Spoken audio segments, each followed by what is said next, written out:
Black లిస్ట్లో ఏజెన్సీలట. Outsourcing contract ఉద్యోగులకు PF ESI కల్పించని వాటికి సర్కార్ చెక్కట. వచ్చే నెల నుంచి అమలు చేయాలని ఆర్థిక శాఖ ఆదేశాలట. 12 ఏళ్లలో వేల కోట్లు దోచుకున్నట్టు ప్రభుత్వ వర్గాలు గుర్తింపట. బినామీల పేరుతో ఏజెన్సీలు తీసుకున్న గులాబీ నేతలట. వారికే పెద్ద ఎత్తున కమిషన్ చెల్లిస్తున్నట్లు ప్రచారం.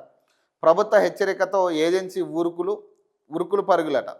ప్రభుత్వంలోని వివిధ శాఖలు, కమిషనరేట్ కార్పొరేషన్లు, యూనివర్సిటీల్లో అవుట్సోర్సింగ్ కాంట్రాక్ట్ పద్ధతిలో పనిచేస్తున్న ఎంప్లాయీస్కు ఈఎస్ఐ అలాగే పిఎఫ్ సౌకర్యం కల్పించని ఏజెన్సీల ఆగడాలకు చెక్ పెట్టాలని ప్రభుత్వం నిర్ణయించిందట.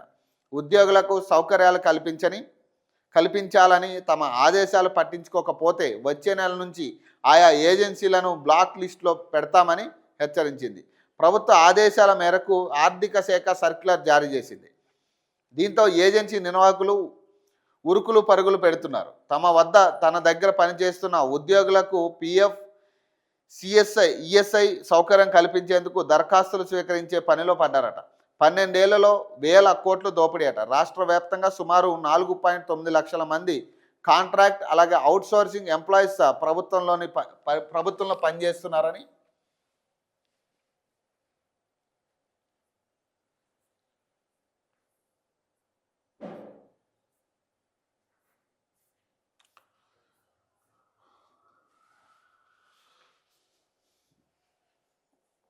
కమిషనరేట్స్, కార్పొరేషన్ వర్సిటీలో పనిచేస్తున్నారు. వీరందరికీ ఏజెన్సీలు ఎంపిక చేస్తాయి. ఏజెన్సీల కోసం టెండర్లు పిలిచే సమయంలోనే ఎంప్లాయీస్కు పిఎఫ్ అలాగే ఈఎస్ఐ సౌకర్యం కల్పించాలని ప్రభుత్వం రూల్స్ పెట్టింది. అందుకోసం ప్రభుత్వం సగం వాటా చెల్లించాలి. కానీ ఇంతకాలం ఈ రూల్స్ మెజార్టీ ఏజెన్సీలు అమలు చేయలేదట. ప్రభుత్వం మాత్రం సదరు ఎంప్లాయీస్కు ప్రతి నెల జీతంతో పాటు తన వాటాగా ఇచ్చే ఈఎస్ఐ, పిఎఫ్ నిధులు విడుదల చేస్తూనే ఉంది. ఆ నిధులను ఏజెన్సీలు పూర్తిగా స్వాహా చేశాయి. ఎంప్లాయీస్ వాటాను సైతం మింగేశాయి. 12 ఏళ్ల కాలంలో ఏజెన్సీలు వేల కోట్లు దోచుకున్నట్లు ప్రభుత్వ వర్గాలు గుర్తించాయట. సీఎం ఆదేశాలతో ఆర్థిక శాఖ దూకుడట. డిసెంబర్ 3వ వారంలో అన్ని విభాగాల సెక్రటరీలతో సీఎం రేవంత్ రెడ్డి సమావేశం కానున్నారు. ఈ సందర్భంగా వివిధ శాఖల్లో పనిచేస్తున్న కాంట్రాక్ట్ అవుట్సోర్సింగ్ ప్రతిపాదిక పనిచేస్తున్న ఎంప్లాయీస్కు పిఎఫ్ అలాగే ఈఎస్ఐ సౌకర్యాలు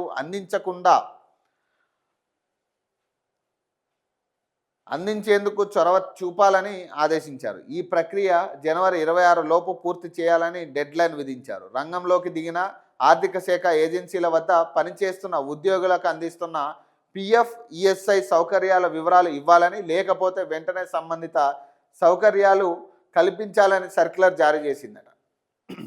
ఎంప్లాయీస్ వివరాలతో పాటు పిఎఫ్, ఈఎస్ఐ అందించినట్లుగా చూపించే ఆధారాలు పంపాలని ఆదేశించింది. డెడ్లైన్ లోపు వివరాలు అందించాలని, లేకపోతే బ్లాక్ లిస్ట్లో పెట్టి ఆ సేవలను ఇతర ఏజెన్సీలకు అప్పగిస్తామని హెచ్చరికలు జారీ చేసిందట.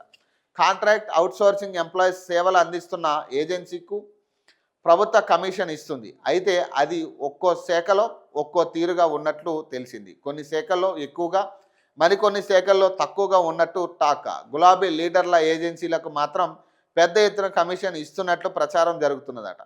వ్యవసాయ శాఖలో పొరుగు సేవలు అందిస్తున్న ఏజెన్సీకి 14%, పబ్లిక్ సర్వీస్ కమిషన్లో ఏజెన్సీకి ఏకంగా 20%కి పైగా కమిషన్ ఇస్తున్నట్లు సమాచారం అట. బినామీల పేరుతో గులాబీ నేతల ఏజెన్సీలట. రాష్ట్రంలో సుమారు 2000 ఏజెన్సీలు కాంట్రాక్ట్ అవుట్సోర్సింగ్ సేవలు అందిస్తున్నాయి. ఇందులో మెజార్టీ సంస్థలు బీఆర్ఎస్ ప్రభుత్వంలోని కీలక నేతల బినామీలు, అనుచరుల పేరుతో ఉన్నట్లు తెలిసింది. ఆర్థిక శాఖ ఆదేశాలతో వీరందరూ ఇప్పుడు పిఎఫ్ అలాగే ఈఎస్ఐ ఆఫీసులకు క్యూ కడుతున్నారట. ఏజెన్సీలు అందించే ఆధారాలను క్రాస్ చెక్ చేసేందుకు అధికారులు సైతం రెడీగా ఉన్నారు. పిఎఫ్, ఈఎస్ఐ ఆఫీసుల నుంచి సదరు ఏజెన్సీల్లో పనిచేస్తున్న ఉద్యోగుల వివరాలు తీసుకొని చెక్ చేయాలని భావిస్తున్నారు. ఒకవేళ తప్పుడు ఆధారాలు ఇస్తే చర్యలకు సైతం సిద్ధమయ్యారట. ఈ సెక్రటరేట్లో పనిచేస్తున్న అవుట్సోర్సింగ్ ఉద్యోగులు ఎవరైతే ఉన్నారో కొన్ని ఏజెన్సీల ద్వారా వాళ్ళని తీసుకుంటారు. కొన్ని ఏజెన్సీలకి ఇస్తారు ఆ బాధ్యత. అవుట్సోర్సింగ్ ఎంప్లాయీస్కి సంబంధించి ఎంత లోపల ఎంత అవకాశం ఉంది, దాన్ని బట్టి ఎంతమంది కావాలి, దాన్ని బట్టి వాళ్ళకి ఈ కాంట్రాక్ట్ ఇస్తారు. ఈ అవుట్సోర్సింగ్ ఎంప్లాయీస్ సంబంధించి ఏవైతే ఏజెన్సీలు ఉన్నాయో వీళ్ళకి స్ట్రిక్ట్గా గవర్నమెంట్ రూల్స్ పెట్టిందట. ఈఎస్ఐ పిఎఫ్లు రెండు కూడా వాళ్ళకి సౌకర్యాలు కల్పించాలి. సగం వాళ్ళు కట్టుకుంటే సగం ప్రభుత్వం కట్టేటట్టు వాళ్ళు ఆల్రెడీ ఆదేశాలు జారీ చేశారు ప్రభుత్వం.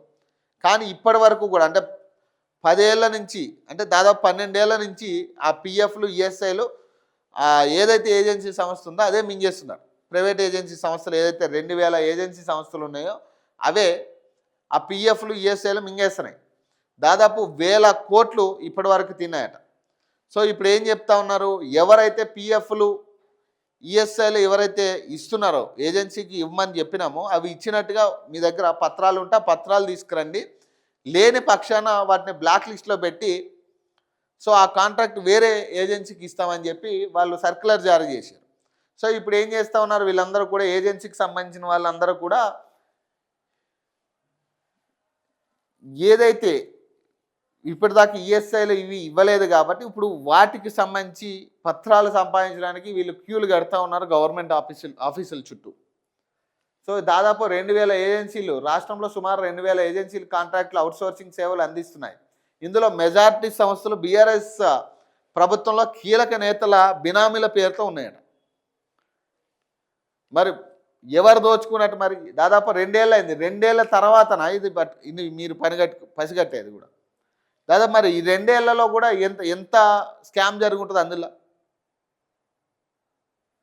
మరి వాటిని కూడా ముక్కుపిండి ఆ ఏజెన్సీలతో వసూలు చేయించి ఎవరికైతే అందాల్సిన వాళ్ళు ఉన్నారో వాళ్ళకి అందియాలి. ఫస్ట్ వాళ్ళు గుర్తించిన తర్వాత ఎవరికెవరికైతే ఏ ఉద్యోగులకైతే ఇప్పటివరకు అందలేదో వాళ్ళకి వీళ్ళ దగ్గర నుంచి లాక్కుని వాళ్ళ దగ్గర ఇవ్వాల్సిన పరిస్థితి.